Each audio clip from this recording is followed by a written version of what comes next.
Hi there and welcome along to another workout for you to row along to. Now today's session is going to be a way to try and make one of these bottom tier workouts a little bit more interesting. What we're going to do is we're going to do 30 minutes, but we're going to alternate every 3 minutes between 18 strokes a minute and 20 strokes a minute. Okay, so those 18 strokes a minute you're going to do at 2k plus 20 pace, and the 20 strokes per minute you're going to do at 2k plus 18 pace, because this is going to get you through what for some can be quite a kind of a dull, long, drawn-out workout if we just kept it at the 20 strokes a minute or the 18 strokes a minute. But the way to think about a workout like this is, to be honest, you tend to do the things that you enjoy, that you're good at, okay? So if you find a session like this is something that you're maybe not quite that kind of in love with as much as I am, there's a good chance it's just because you're not that familiar with it and you're not really kind of getting into the groove. And that's what this kind of a workout does, is it gives you that chance to get into the groove and to be able to kind of work fluidly on your stroke and to kind of build all that fitness and stuff. And that's the real core of this, is to build that base, that core foundation fitness that allows you to do the faster stroke, the faster session, and to be able to go longer, faster. So if you've ever thought about starting off at your 2K and you're thinking, oh, this is great, I'm going really well, but then like 500-600 meters into it, you fade because you just don't have that fitness to keep you at that power. It's this session that gives you that fitness in order to get through that kind of a row, okay? And there's always a chance that you started off way too fast and you've completely blown your no matter what happens, you've gone too fast. But I'm not talking about that. I'm trying to sell my point here for the 30-minute kind of low rate, long, slow kind of rows, okay? Anyway, right, enough of this. Let's get into our 4-minute warm-up. Now, as always, we start off by setting up our machine. On the concept 2, that means going to your drag factor first and making sure that's where you want it to be. If you don't know about drag factor, please do check out the video I have on this YouTube channel. I set mine to around about 120, if that's any indication. If you're not on a concept 2, then just set the resistance or weight or whatever of your machine so you get a good old kind of feel from the stroke, but it doesn't feel like you're lugging a ton of bricks across the street, okay? Next up, go to your monitor and set it to eye height, so you're not having to look up and you're not having to look down. And finally, if you can set the foot straps, the foot stretchers on your machine, set them at a height that you're able to get to the front of the machine comfortably with your shins pointing vertically without going flying straight past that position, which is normally when you're set too low, or struggling to get there, which is normally when you're set too high, okay? Right, let's get into this 4-minute warm-up then. So 18 strokes a minute. And I want you just to start off with enough power that you can think about the connection between your feet and your hands, okay? So like a body weight squat, like you were just standing up. Here we go then. In 3, 2, 1, let's go. So I'm really down at like 2k plus 30 pace right now as I think about that connection between my feet and my hands. So I want to push with my feet at the same time that the handle connects to the flywheel. And that's how you efficiently get power into the machine. If I was to push too soon with my feet, then my backside goes flying out behind me. It's almost like my head gets left behind. I have this little dip down. And if I pull too soon with my hands, then what happens is I just don't feel I can get that snap of my legs into the machine, because I'm suddenly really kind of pulling from my upper body rather than letting that power come from my legs. So you can start to increase the power, maybe get close to 2k plus 20 pace. And if you don't know what I mean by all this 2k plus nonsense, you basically row a 2,000 meter time trial, divide your resulting time by 4, and that gives you your average pace to cover 500 meters in a 2k time trial. And that results as your 2k training pace. So if you did a 2k in 8 minutes, divide that by 4, your 2k training pace would be 2 minutes. So when I say 2k plus 20, then you set your monitor to the current 500 meter time and you row it at 2 minutes 20 pace. Right, 2 more strokes. 1 more. Let's put 1 foot on the ground, continue rowing. Make sure to still put in a good old push with the leg that's still strapped in. Remember, this is a warm-up. You might have dropped off maybe 5-6 seconds. That's okay. You've only got one leg strapped in, so no one's going to accuse you of being weak. You've only got one leg. Okay, swap feet and try the next one. And take a look, just out of interest, to see if there's a dramatic change in pace between your one leg and the other. Sometimes it can be a balance issue. Sometimes it can be a muscle balance issue where maybe one leg is stronger than the other. Okay, one more here. And then let's put both legs in and just row with your back and arms. Nice straight legs. Rock over your hips and then pull in your arms. Then rock back over your hips after you put your arms out again. Hang on. Back, arms, arms, back. That's what I'm saying. Hopefully you can see me in the video doing it anyway. You don't need me to be talking about it. Okay, now let's roll to the front of the machine with straight arms and a forward lean and just press out with your legs. Don't have to go too powerful with the legs, because what I want you to do is concentrate on holding a forward lean, arms straight and good posture as you push out with your legs. You can worry about power another time, but this is about this position here, okay? Right then, 2 more strokes. One more. Whoosh. All right, so today's workout is going to be one of these bottom tier workouts that you don't really need to be overly warm to start anyway. So just move up and down the rail, have a quick drink, and I'll quickly describe one more time what it is we're doing today. Okay then, so today's row is a 30-minute bottom tier workout. Now, it's a 30-minute workout, which means it would be rankable on the Concept 2 website. So if you want to set it as a 30-minute straight workout, rather than using any kind of Ergzone nonsense to kind of make it that you wouldn't be able to rank it, then please do. But because we're keeping on the lower end of the pace guide today, it might not be one of the highest ranked ones anyway, but maybe you've not got a ranked workout in there, so you might want to use this one. Because what we're going to do is we're going to break it into 3-minute chunks. So we're going to start off at 18 strokes a minute and at 2K plus 20 pace. And then we're going to go to 20 strokes a minute and at 2K plus 18 pace. And we're just going to jump between those two all the way through this 30 minutes. And hopefully it will just absolutely fly by. And you'll go, oh, that was 30 minutes done. And in the meantime, we'll have had a chance to work on our technique and to build up our core base fitness at the same time. Perfect, isn't it? Anyway, right. No point me talking. We might as well just get straight into it. I can talk to you while we're rowing. Less talking, more rowing. More shaving. Where date-wise, it's the 20th of October today, so I've got 11 or 12 more days of having this until I can do my Halloween Wolverine look, and then I can shave it off. Anyway, I just said less talking, more rowing, and I didn't even start. Here we go then. So, I'm going to start off at 18 strokes a minute, 2K plus 20 pace in 3, 2, 1, go. Right, so 18 strokes a minute is a little bit awkward from a timing point of view, so just follow along with me. Either on the video, you can see when I'm taking the strokes, so you can just copy me. Or if you're listening to this on the podcast, just listen to the whoosh, just like that, of my flywheel. And that's how you'll know when I'm taking the stroke. It's much easier to row at 20 strokes a minute because that's just one stroke every 3 seconds. But all these kind of aids, whether it's a metronome, watching a video, counting down times, whatever, usually after about a minute's worth of rowing at that pace, the rhythm and the groove should fall into place. And for both of the strokes today, same thing's really at play, where it's about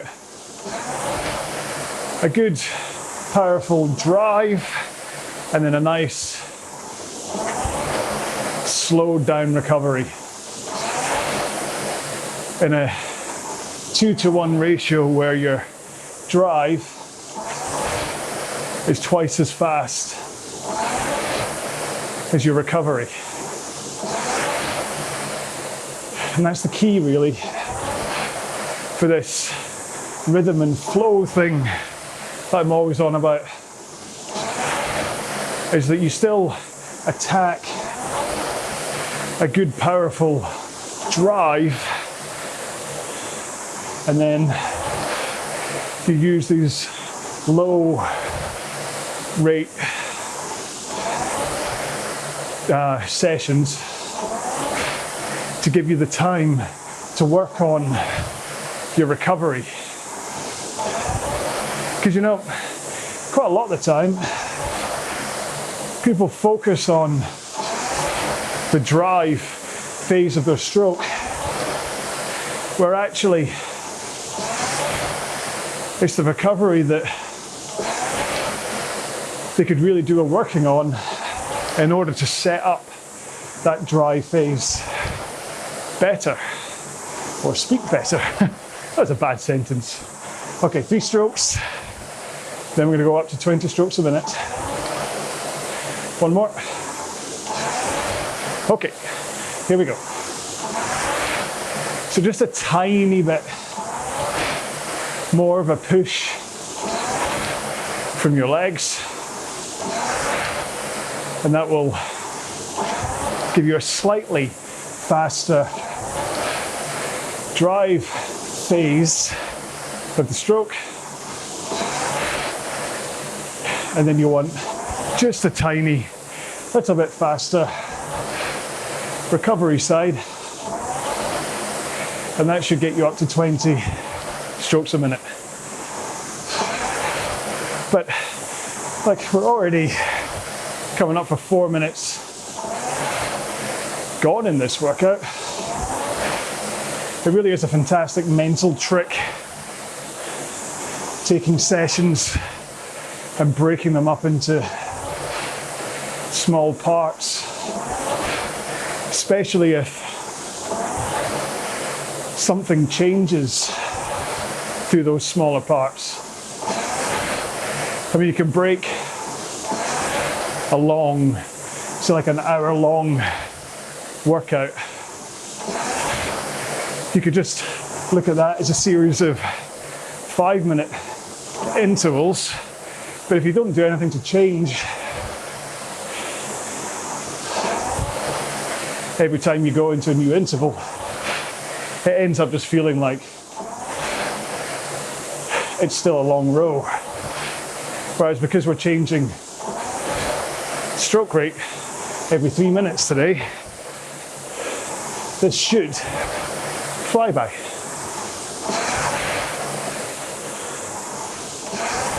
So where was I? Oh yeah, so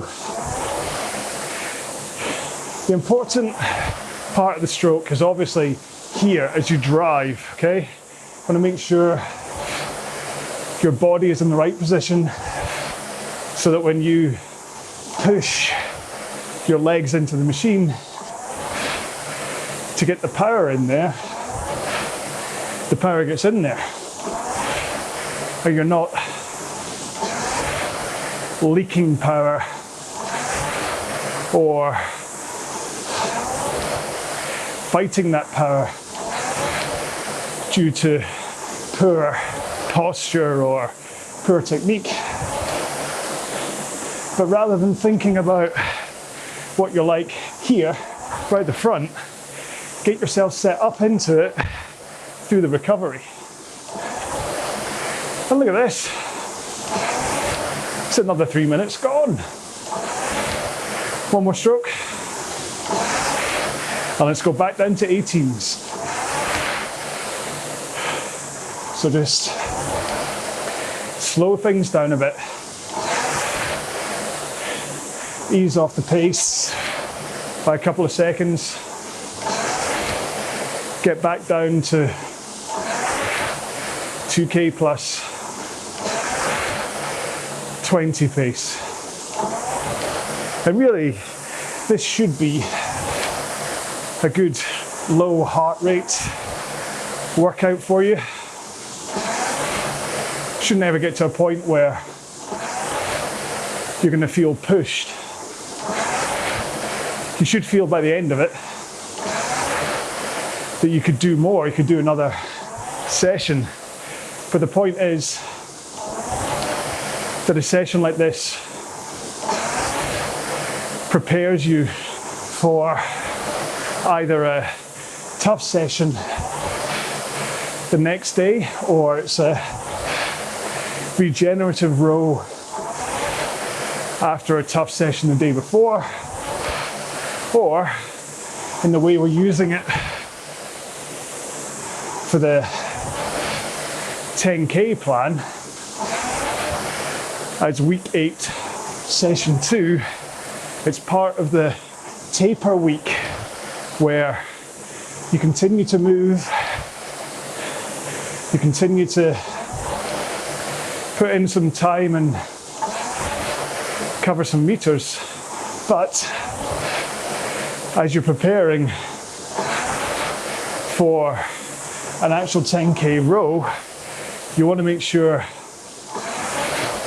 that you're working at an intensity that doesn't drain your system. And again, going back to technique, that's where efficiency comes in. If you know the pace you're meant to be rowing at, if you can be rowing with an efficient technique, it means you can row at your pace without unduly tiring your body. And don't worry, after the next 30 seconds I'm going to start actually talking technique instead of just talking about the importance of technique. Okay, so in 4 strokes, we're going to go back up to 20 strokes a minute again. One more.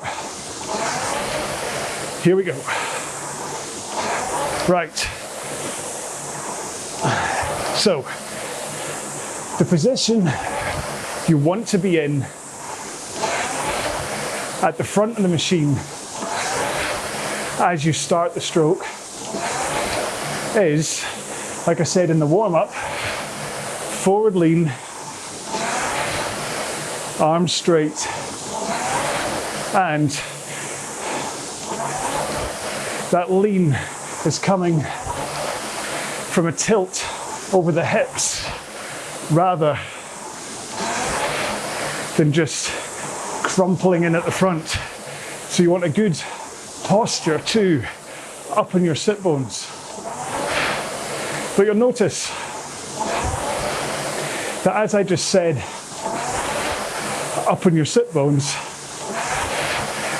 I said it while I was recovering from the back of the stroke, because that's really where you set your position that will become what you're like at the front of the machine.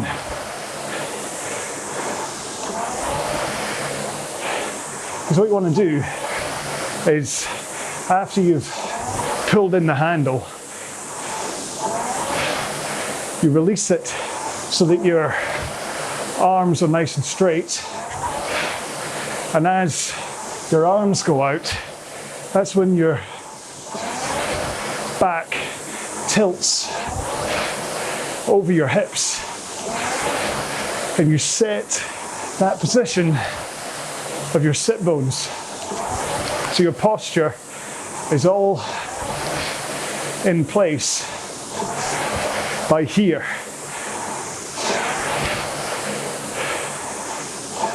So that even before you bend your knees to roll to the front of the machine, you're already in the perfect position. And that stops you doing anything weird on the return, like going for this and suddenly going, whoop, which just doesn't work efficiently, doesn't give you the flow from stroke to stroke. All right, 4, 3, 2, 1. Back down to 18s.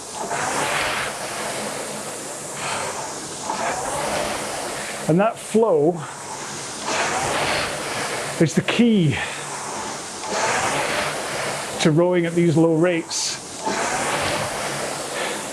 is that everything continues to move.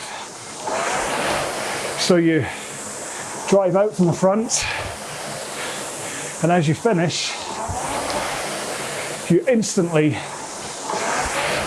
let the handle come away again. And that handle coming away is what triggers that forward lean. So your momentum's moving forwards. So all you have to do is, once your hands are straight and your body, upper body, has rocked forwards, it's just a simple case of bending your knees to roll to the front of the machine again. This is all about just one fluid move that happens from your hands away, rock, knees. So it's not this robotic hands, body, knees. Although that might help at first to drill in the correct sequencing order. You want to get nice and fluid so that you're letting the momentum of your body carry you through the whole stroke, or certainly the whole recovery of the stroke. So you just then have to think about holding your posture, holding that forward lean, keeping your arms straight, and then getting ready to explode out from the front of the machine. And that's the point, you really are wanting to push with those legs. It's not a tickle, it's a push. Right, 3, 2, 1. Back up to 20s. You should really feel, even if it's only a tiny bit more of a push as you go from 18 to 20 strokes a minute. You should still feel that the change in speed is coming from that leg drive. It's not coming from grabbing the handle early and pulling harder. Because the majority of the power comes from your legs, and certainly the drive speed of your stroke comes from legs. Your back and arms are just here to finish the stroke. It's like your legs explode in all that power while you continue that forward lean and straight arms. But as your legs start to taper out their power, that's when, first off, halfway through the stroke, your back swings over your hips into the back lean, which the momentum of shifting that upper body mass from forwards to backwards adds in power. So that starts to top up your legs as they fade, and then as your legs continue to fade, that's when you add in your arm pull to just get that last little bit of power into the machine. I say a little bit, but still finish strong with your hands. Okay, 3 strokes. One more. Back down to 18s. Now there's a couple of reasons to finish strong with your arms. The first one is literally just to make sure that all that time you've spent in the gym building up strong arms and things,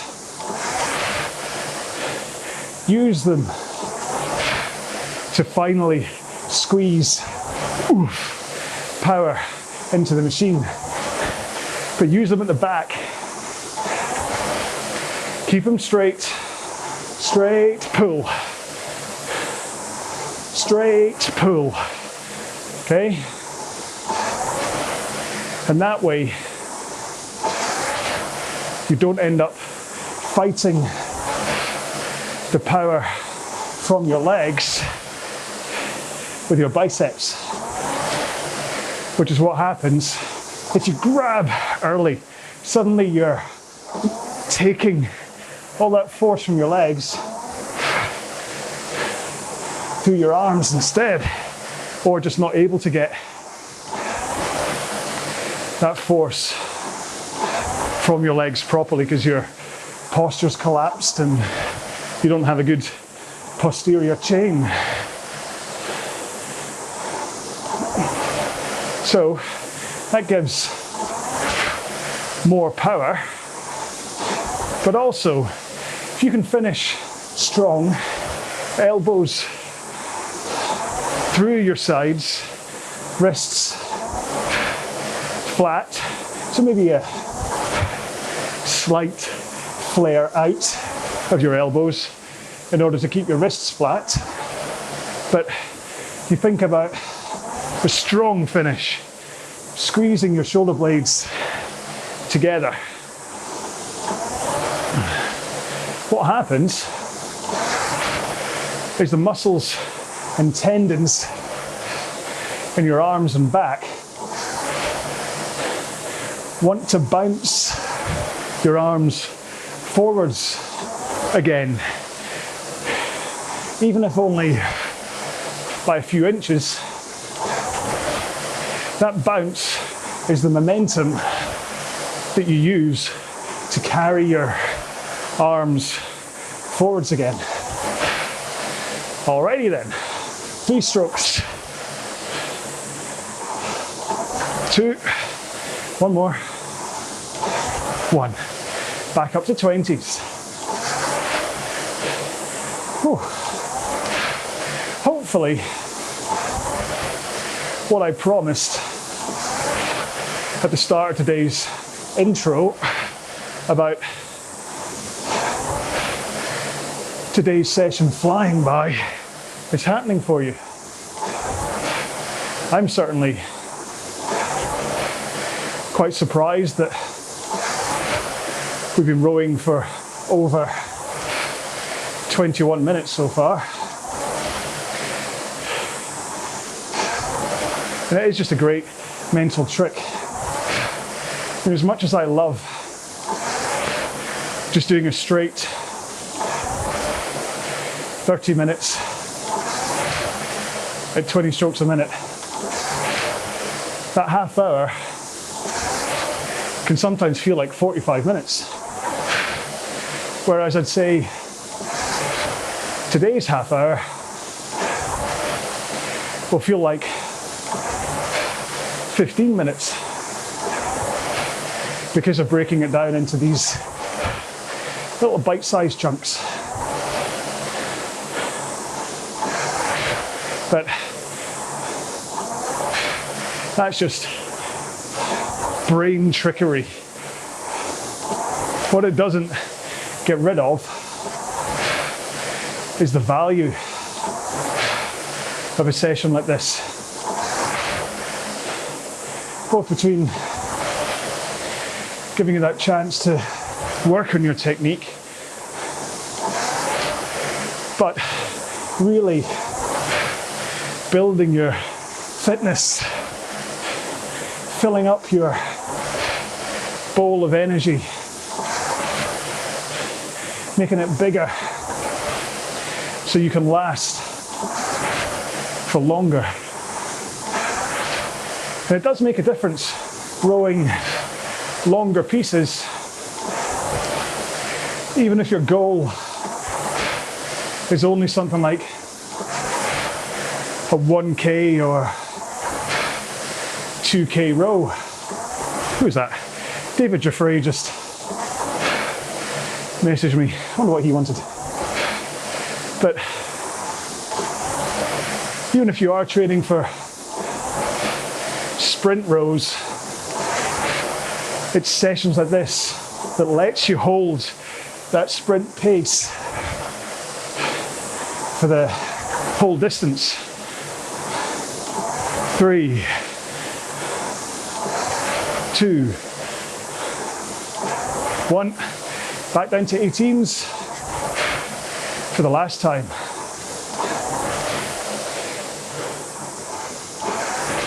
And hopefully,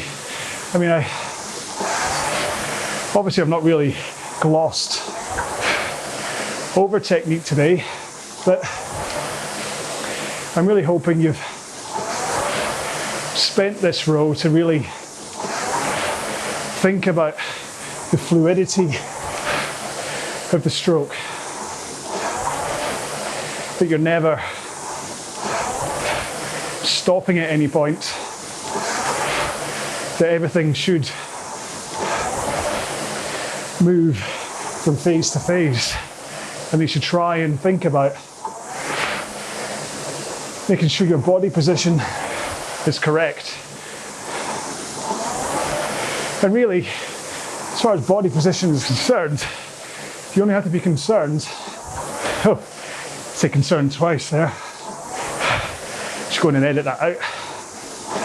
Only be worried about your position at the front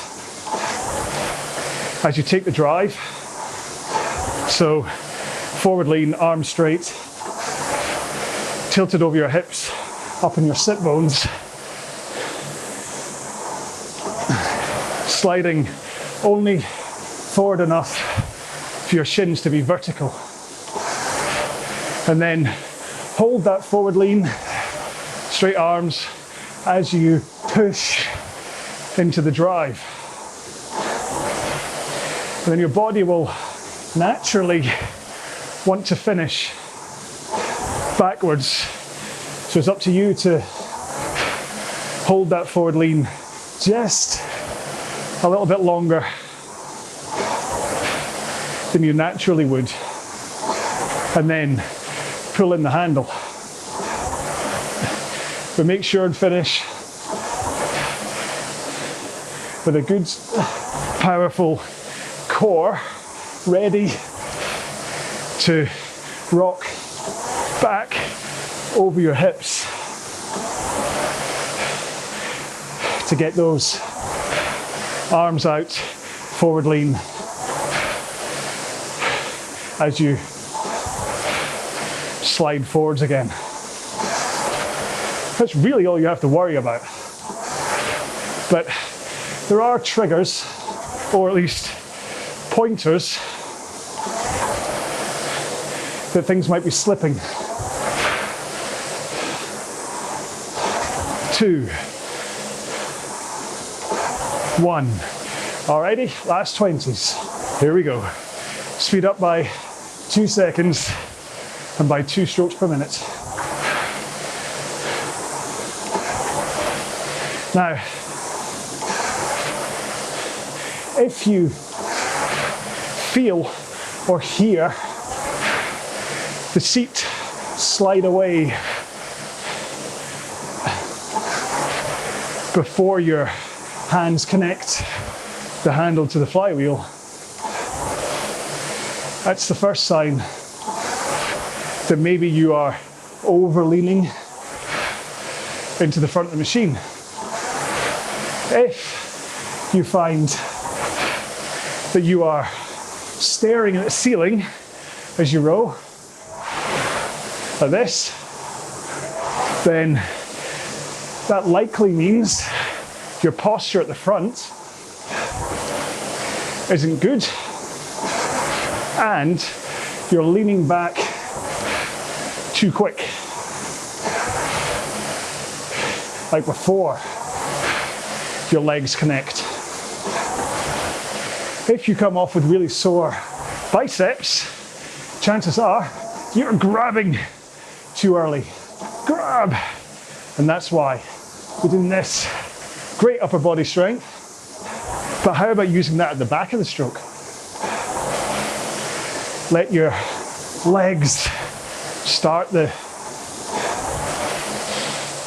power and then finish with your arms. And the other thing is if you find your foot straps loosen off as you row, because what that usually means is that instead of putting in a full leg drive, getting your legs down at the back of the stroke, and then letting your handle away and body momentum trigger your recovery, what you're likely doing is yanking on the foot straps at the back.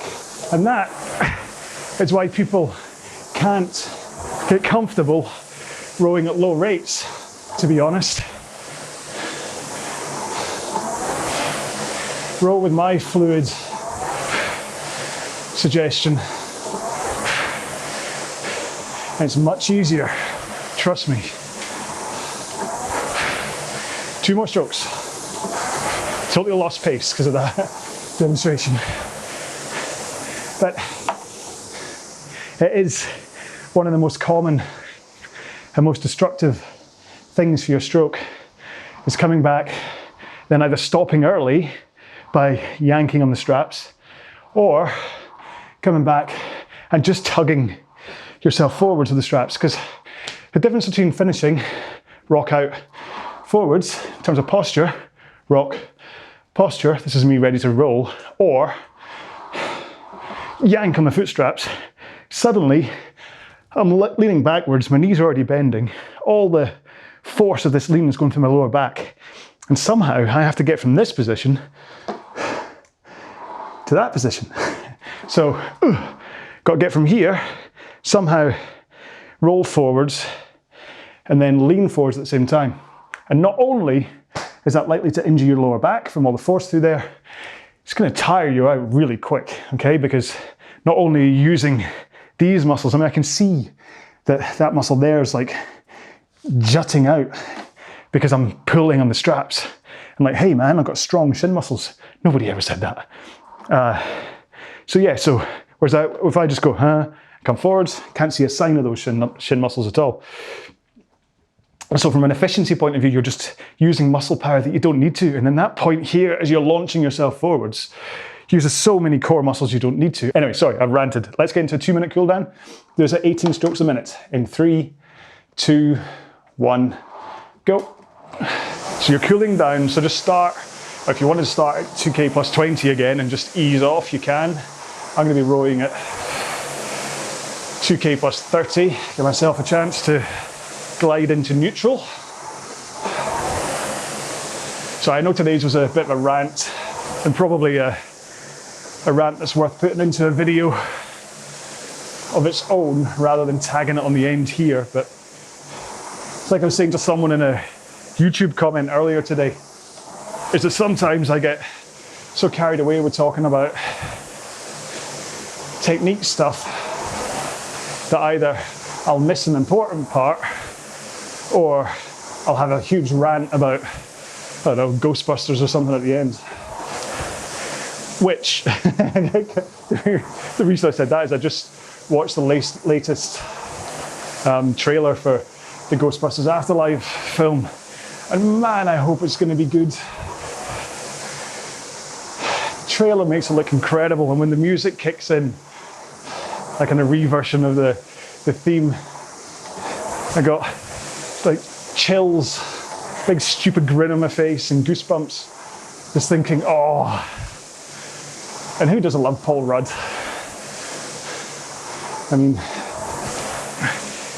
he's comic genius, or comic actor genius, whatever you want to say. Anyway, so yeah, Ghostbusters. Looking forward to that.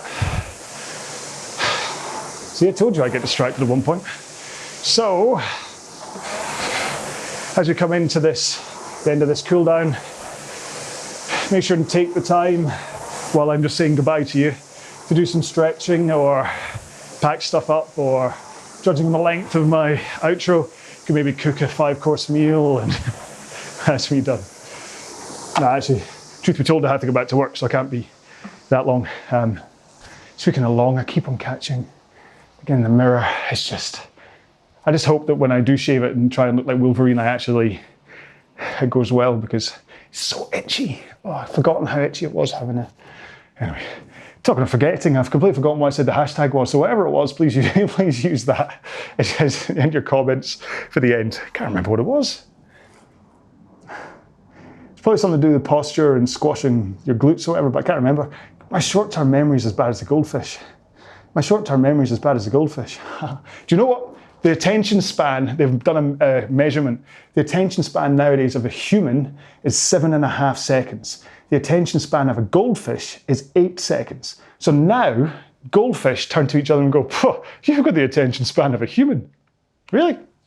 It's all because we spend our whole time on phones versus, I say we, I'm not putting everyone into this, but the population in general, the people that have skewed the results basically are the ones that are like on the phone, to TV, to whatever, and they just can't hold concentration for any longer than like 7.5 seconds apparently. And we think I can hold my attention, I can hold my attention for longer than 7.5 seconds most of the time, not the end of a row, but most of the time longer. So that means that there's people out there that can hold their attention for less than 7.5 seconds. They're just like, oh, what? Anyway, so, right, I'm done. Thank you so much for joining me for what was a really simple, but hopefully you'll agree with me, time flew by. That was a very simple half-hour row, but it just went boom, boom, boom, boom, and we were done. And you're like, oh crikey, I'm all sweaty, I've had a good workout. So it really is, especially if you ever sit down on the machine and you think, I don't know what to do today, do that session, okay? That's the perfect session to just sit down and do, because it gives you a little bit of change up through stroke rates and pace. It breaks it down to 3-minute chunks, gives you a chance to work on your fitness, a chance to work on your technique, gives you a chance to kind of switch off and all that kind of stuff. You can just put on some music or whatever and just go through it. You're not pushing yourself in any way. I think quite a lot of the time when doing the kind of the top tier or even the mid-tier stuff that's all about trying to hold that pace for a certain amount of time, that can actually be quite mental torture, because you're what you're having to go through, the effort it takes to try and hold that pace can be really big. And where something like this, it should be a lot easier to just, it's almost like the tough part of rowing at these paces is not going any faster. So you can just settle into it and not have to worry about that mental fortitude or whatever that it takes to push and keep up that pace. So it really is a great row to do. And plus, if you come back, even if you're the type of person that doesn't really enjoy these lower rate rows, then something like this, just keep on coming back to it and it will click. And eventually you'll go, oh, now I get it. Now I know what this is for. You hit that Zen moment. You just get through and you're like, crikey, that's a fantastic workout. I'm going to go and eat some chips. Although don't go and eat some chips. Have some chips, but not all the chips. That's me done. All right. So thank you so much for taking the time to roll this one with me. I've already said that, but hi. And do look after yourselves. Make sure and leave me a comment somewhere, anywhere, smoke signals, whatever you want. Let me know how you got on with this one, because of course I only make these because I know that you folks are on the other side of the camera watching these and rowing along with me. So I need to know you're out there for me to continue making them, really. That's the deal that we make with each other. So thank you so much. Look after yourselves. Stay safe. Be well. Bye-bye.